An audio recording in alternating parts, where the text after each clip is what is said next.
I'm back!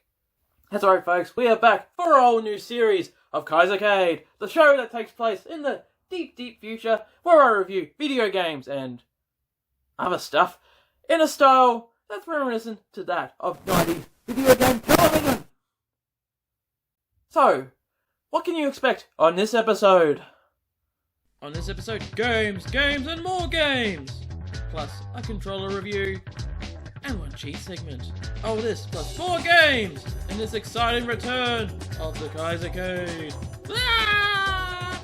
But first, yes, we are in a brand new studio. I just moved in, so it's a bit bare right now. But enough about that. You're sitting down at school, just minding your own business, until your crazy teacher comes in, kidnaps you, and forces you to become a dodgeball player.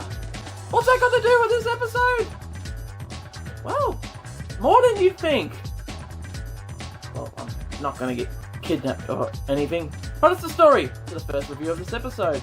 This is Super Dodgeball Beats for the PS4! Ah! Ah! Oh, just barely dodged that. Woo! Like 99.999% of rhythm games, it doesn't take much to learn or to get the hang of. Just hit the correct button at the correct time. It just so happens to be that your team will be arranged in a position that represents your face buttons, although you will have to use the thumbsticks for the slidey notes. Seeing as this is a dodgeball game, although granted barely a dodgeball game, it does throw in some things into the mix, mainly balls. Special abilities can be used to mess up your opponent's rhythm, and it gives you something else to look out for. Yes, I do mean you. Yes, you. Where did that sheep come from? These moves can be used on you too. Even so, they aren't much to worry about. They can be easy to break out of, and the AI in this game are as dumb as bricks made from chocolate ice cream on a hot summer's day. Yeah, that's pretty dumb. The timing of the notes is your real enemy here. So much so that it gets to the point where it is easy to lose track of what is going on. Much like 99.99% of the other rhythm games. The opponents in this are weird, silly, and ultra fun and charming. Unlike these old geezers that are being shown on your screen right now. You've also got a Sentai Squad and Punks, just to name a few. It's a decent length roster, and each team has their own song that you must combat through.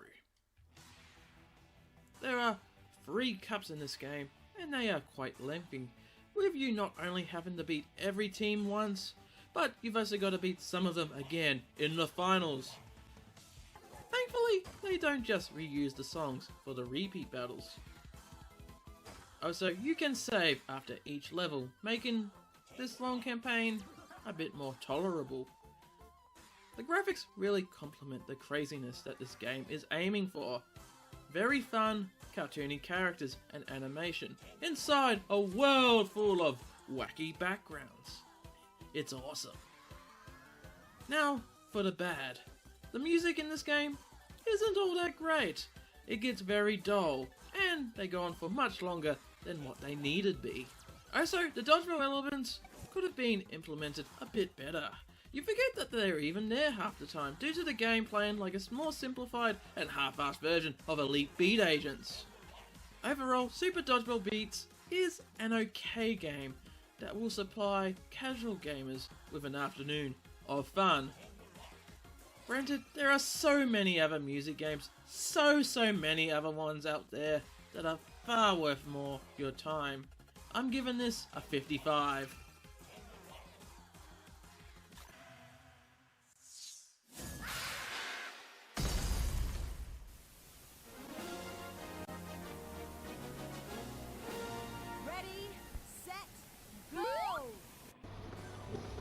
Sonic R is that very infamous game that took the Sonic franchise and turned it into a racer.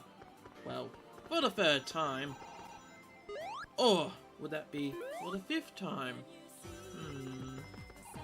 Well, that depends on if you count the racing modes in Sonic 2 and 3 to be their own games. But unlike Sonic Drift, this game ditches the kart racer gimmick and has them go on foot. Well, minus Dr. Robotnik and Amy Rose. They use vehicles. Yeah, it's a little weird playing a racing game like this, but it is also really cool at the same time. It's also incredibly ballsy of Sega, making a Sonic racing game where the characters play like how they played in the platformers. Another added twist is that the game is played in 3D, which is also very amusing. The goal of this game is to come first in all of the races. And I'm not going to lie, this isn't the easiest racing game to get into. And that's all because of the controls.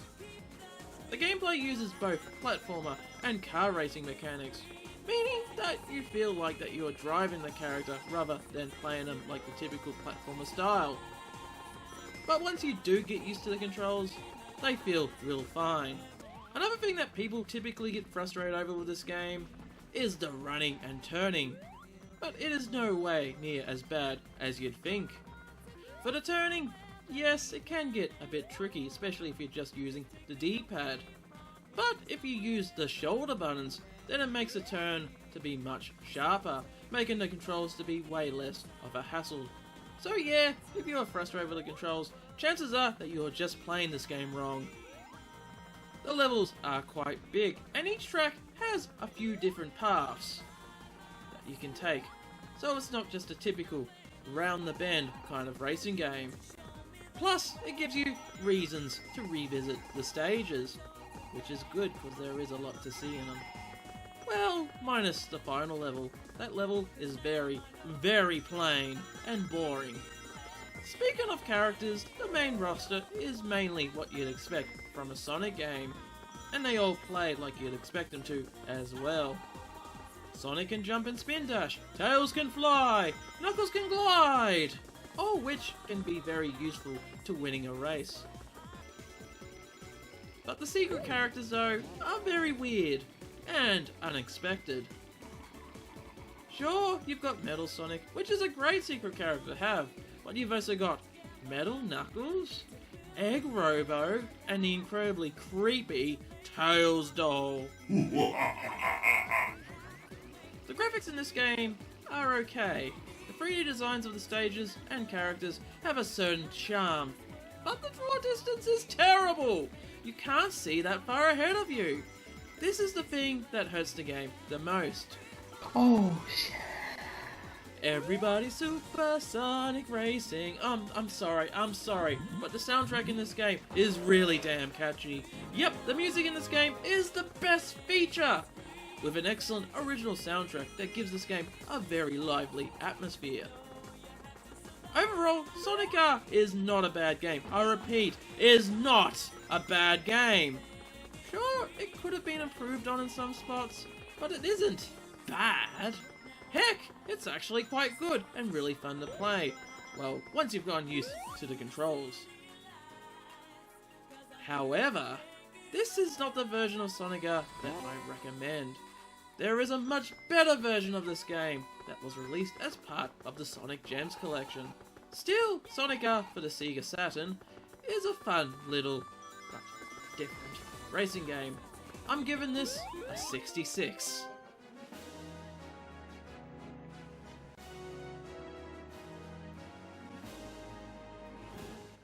How dare you make fun of Sonic R, Emerald Rangers, one of the greatest, if not the greatest, Sonic the Hedgehog game ever made. Much better, a million, gazillion, bajillion times better than Sonic the Hedgehog 2.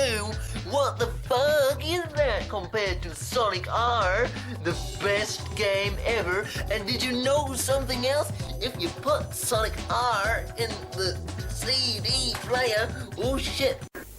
Somewhere on planet Earth, a scientist creates the ultimate machine. At last! A machine that will give him the power to journey into the mega world. With thousands of colors, 16-bit graphic technology, and 10-channel mega stereo sound. the most advanced video game system in the universe. Yes!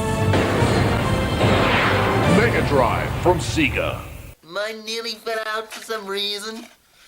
If you put it in the CD player, you get the music, the wonderful soundtrack of wonderful songs like Supersonic Racing, like Sonic the Hedgehog 2. That shit never had any of that wonderful songs like this game. Holy shit! That was Dr. Stephen Jefferson, guys! The famous Dr. Stephen Jefferson from the Cameron's Playhouse movies, which you can buy now by looking up Cameron Hans on Bandcamp before they all sell out.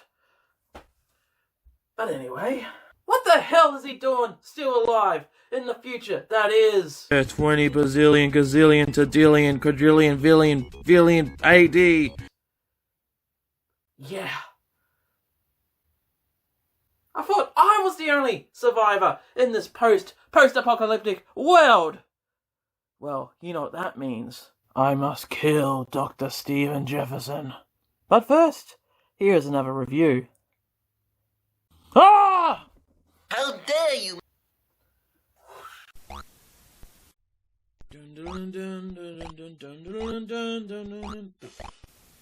Secret Agent is a game about, well, you guessed it, a secret agent who must infiltrate an island that's under the command of the bad guys.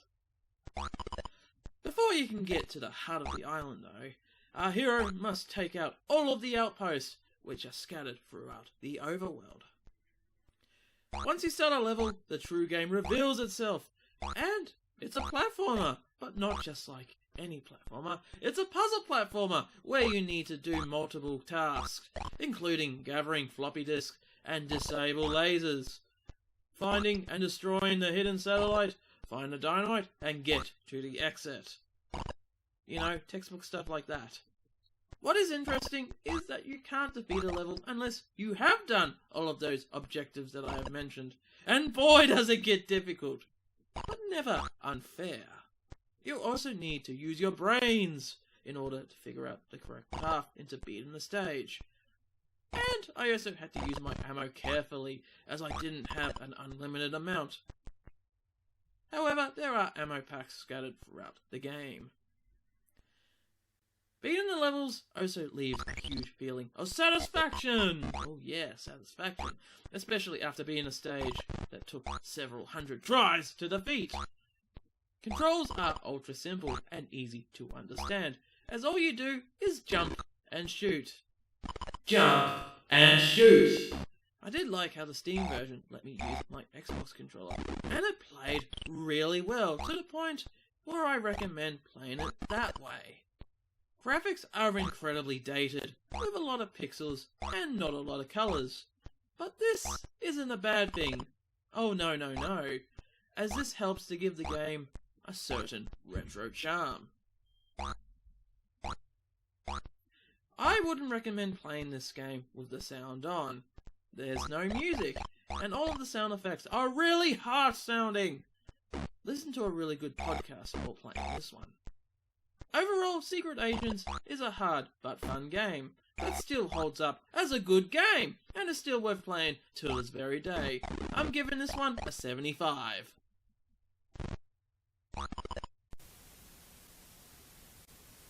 Well, I don't know how to say this, but unfortunately the segment that was originally supposed to be in here got stolen and destroyed by the evil crotch-face killer.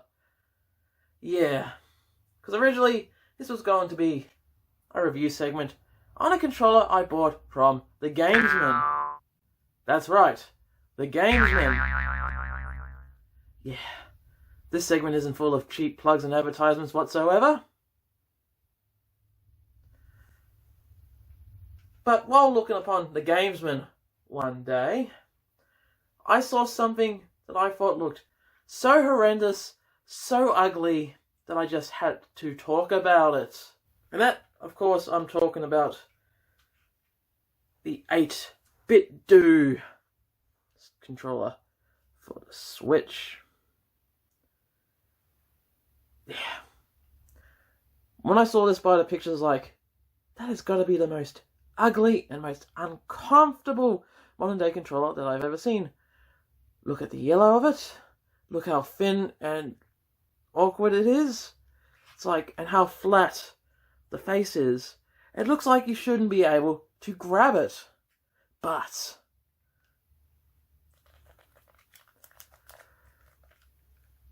surprisingly, it doesn't look as bad or feel as bad as I had thought. So let that be a lesson to you. Don't judge a book by its cover. But how does it play? How does it play with games? Let's cut away to the part that wasn't destroyed by the evil crotch-faced killer, shall we? So yeah, overall, not a bad controller. I'm pleasantly surprised by it. But as the video says, only get this if you want to play the classic games. And 2D ones, of course.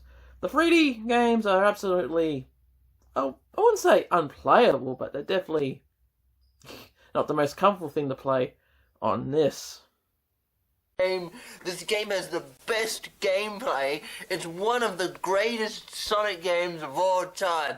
If you don't like Sonic R, then you're not really a true Sonic fan, you piece of shit. Next time you call yourself a Sonic fan, buy Sega Saturn now, and while supplies last, we'll give you 3 top-selling arcade games free. That's Virtua Cop, Daytona USA, and Virtua Fighter 2. $189 value, free.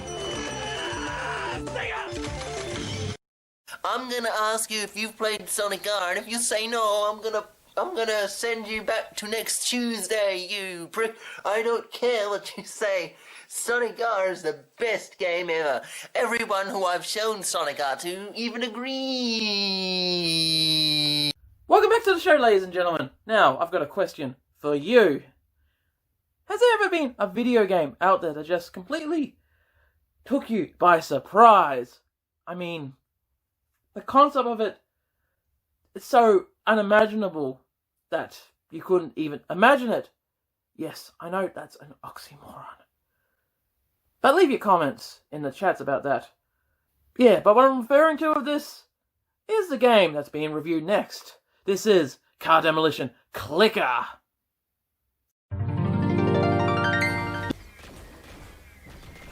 Ooh yeah! Now it's time to get extreme with some Demolition Derby. What? This isn't a Demolition Derby game, but a Car Crusher Clicker game instead. Yep, this is Car Demolition Clicker. Story? Who needs a story? This is a clicker game where you click on cars until they are fully demolished. Actually, the gimmick in this one ain't half bad. I did get satisfaction from destroying the cars with my almighty clickety-clacker. And believe it or not, this game does have a campaign mode where you must beat all of the levels. So there is actually an end game for this one. The cars start off easy, but they do get tougher to destroy as the game progresses. Plus, as a bonus, there are boss fights where the cars can attack you back. The fights can get pretty tough, but you can buy drones to aid you on your journey. They can be leveled up as well, making the game to be a much easier experience. Actually, it can get a bit too easy. I got to a point where I leveled up my gear so much that I didn't even need to play the game. Yup, you've heard me. This is a game that practically plays itself. Graphics aren't terrible, but I still couldn't help but to laugh at them. Just look at them. The way the cars are on the screen and how the backgrounds are super cheesy. Actually, the way this game looks and plays makes me want to see it converted into a light gun arcade game. You know, kind of like Point Blank. The sounds are appropriate, but boy do they get repetitive, making for a loud and annoying listen. Like the show, but that's a different story. Overall, this is a clicker game, so there's nothing much to expect from this one. But as far as clicker games go, this is an okay one, and a lot better than it deserves to be. Car Demolition Clicker gets a 60. There's no way that you can't have a cheat segment on a Kaisercade. That's like having bread but with no butter. And today we dive into Duke Nukem 3D 20th Anniversary World Tour for the PlayStation 4. And this cheat is quite a good one, as it makes us as strong as the Duke, but sadly nowhere near as damn good, as this cheat gives us the ability to access the cheats! First of all, start up the game on any difficulty, minus the hardest one because all the cheats are disabled in that mode. Then once you're in the game, press down on the D-pad, square, R3, then right on the D-pad, and boom! All the cheats are there. Hail to the king, baby!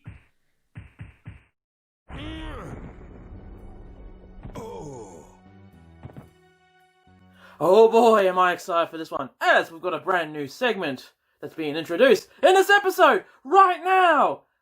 This is called the Hack Zone. And no, it's not just a clever insult for the show, but it's a review segment where I take a look at some of the more unsavory things in gaming.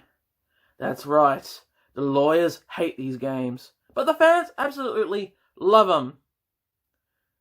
Yeah, I'm talking about modded games, or ROM hacks in this case. It's a thing where fans take classic games, like for example here, Line of Fire for the Sega Master System, and they mod it, re-edit it, add in new things to make it feel like a completely new game, or at least an expansion of the old game. But anyway, the first ROM hack to smash the bottle against this cruise ship that is the Hack Zone segment is none other than... How the hell did that get in my hands? Ultimate Mortal Kombat 3, but with a twist. Shao Kahn has the world by the balls, and the only way he can be stopped is by climbing the ultimate ladder in the art of Mortal Kombat. But updated. In Ultimate Mortal Kombat 3 Updated Edition for the Sega Mega Drive. Where do these lights come from? Anyway. Yeah, a ROM hack that isn't a platformer or a beat-em up for once. And no, I do not count one-on-one fighting games as beat-em-ups. That'd be ridiculous. So, what's so updated about this version of the game? Well, first of all, you get instant access to all of the cheats, special codes, and extras without having to get to them the old-fashioned way. Also, you've got access to characters you weren't supposed to play as in the official version of this game, such as Shao Kahn, Motaro, plus the ultra-secret bosses, Chameleon and Chameleon! But other than that, this game is just pure Ultimate Mortal Kombat 3. It is really fun having access to everything from the get-go. Some of the secrets in this are of things that I had no idea that existed, such as the hidden shmup game. I mean, I knew of the hidden Pong game in Mortal Kombat Trilogy, but not of the hidden shmup game in this one. I don't think I need to discuss how the movesets in this game work, as all of the moves and fatalities are legendary and known across the land. But yeah, I will however say that this has got to be one of the cheapest fighting games that I have ever played, as the characters are not very well balanced. Heck, some of them are flat out broken to where they can pull off infinite combos, which leaves your opponent not being able to do a bloody thing. And I'm not even talking about the newly playable boss characters. And speaking of playing as the boss characters, something just feels right about playing as them. They are really satisfying to play, but they also make the game ultra easy. A thing I didn't like about this game was that the fatalities were censored. And I'm not talking about how they just, replaced the more violent moves with less violent moves, a la the Super Nintendo version of Mortal Kombat 1. No. What they did instead was just replace the violent fatalities with a black screen of doom to where you can hear what's going on, but you can't see anything. And it gets ultra annoying. But the controls do feel good though, especially being played on a 6-button Sega Mega Drive controller. I'm very 50-50 when it comes to the graphics. I like the sprites and some of the levels, but I also didn't like how small the sprites were compared to the arcade version of the game, as it gives the levels a lot of wasted space. A lot of wasted space. Also, some of the levels just look plain terrible, as they are super grainy and low res, to where it just kills the mood. The soundtrack, though, is legendary, with its dark and moody techno vibe that gives all of the fights a little bit that extra intensity and excitement. Overall, if you have to play Ultimate Mortal Kombat 3 on the Mega Drive, then this is the definitive version. And yes, it is better than any of the official releases of this game for the system. However, you can get all of this and more in an official Mortal Kombat release if you track down Mortal Kombat Trilogy for the PS1. Ultimate Mortal Kombat 3 Upgraded Edition gets a 75.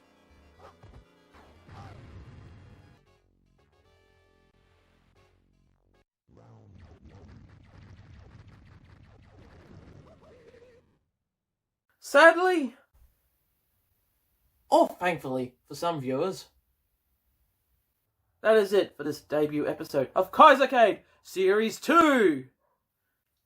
Did you like it? Did you dislike it? Or did you just think I was just a plain wanker? Let us know in the chat! And with your up votes, down votes, sideways votes, and rock the votes. That was shit, but I'm not apologising for that joke.